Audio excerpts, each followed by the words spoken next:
Welcome back.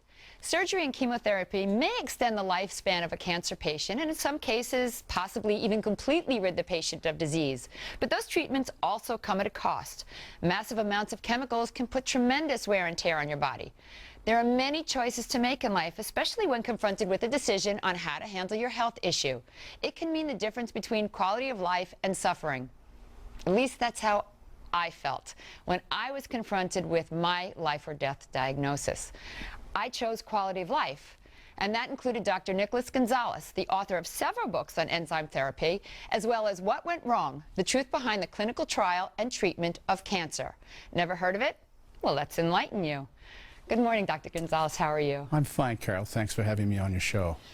I know so much about your therapy because, as I just confessed to all of America, I am your patient, and you saved my life. I really credit you with that. Your therapy is based on real scientific knowledge that extends back to the 1920s to Dr. Beard. Isn't that true? That's correct. What we do has a 100-year history. Dr. Beard wrote his first paper in 1902 suggesting that pancreatic enzymes have an anti-cancer effect. He wrote a wonderful book in 1911 that should have changed the course of medicine and unfortunately did not. He should have changed the course of cancer research, showing that a simple natural element, pancreatic enzymes, have an anti-cancer effect. You found this course of therapy. You were studying to be an MD, which you are. You had a great mentor at the Sloan Kettering, and you found Dr. Kelly, who was actually a dentist. Kelly had rediscovered Dr. Beard's work during the 1960s when he himself was confronted with cancer, and he got well. He'd been an orthodontist, but his practice quickly changed to treating patients with advanced cancer for whom there was no other treatment. And back in the 1960s, there weren't a lot of treatments for advanced cancer, and he had great success, and all the local doctors would start sending their cancer patients to this dentist, and that's how it all started. Well, it actually started, he was trying to take care of his own health issues, correct? Yes, he had been diagnosed with pancreatic cancer and was told he had 6 weeks, 8 weeks to live.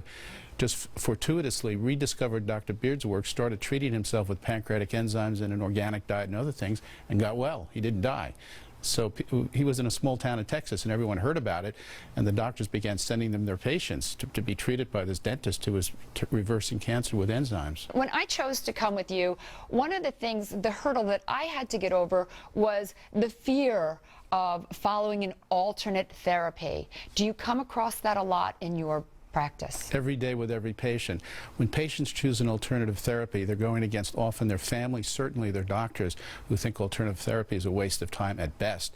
And they really have to make their own decisions, stand on their own 2 feet, and decide that this is what they're going to do, regardless of what anyone else says. So you're kind of alone. You know, when you go to Sloan Kettering to be treated with cancer, no one criticizes that. You're going to Mecca. Everyone's on board. The friends, the family, the neighbor, the postman, the health food store owner, all of them are happy you're going to Sloan Kettering.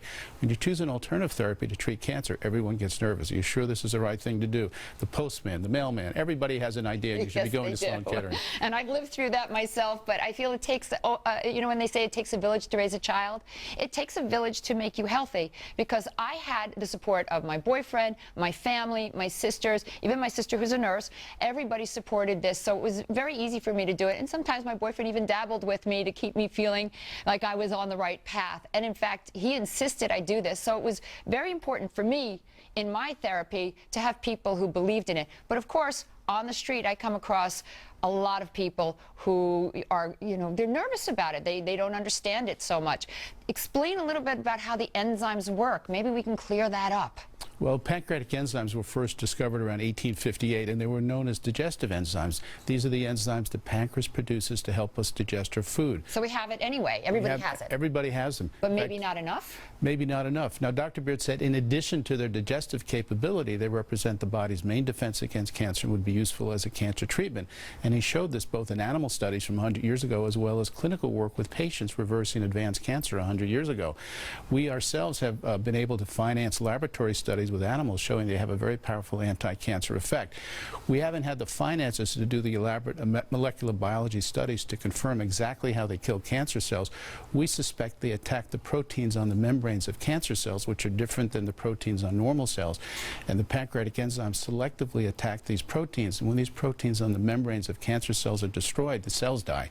So we think it's that simple. So maybe all we really need to know is that it attacks these cancer cells and doesn't allow them to get a foothold in the body, and that is really important in terms of keeping your body safe and healthy.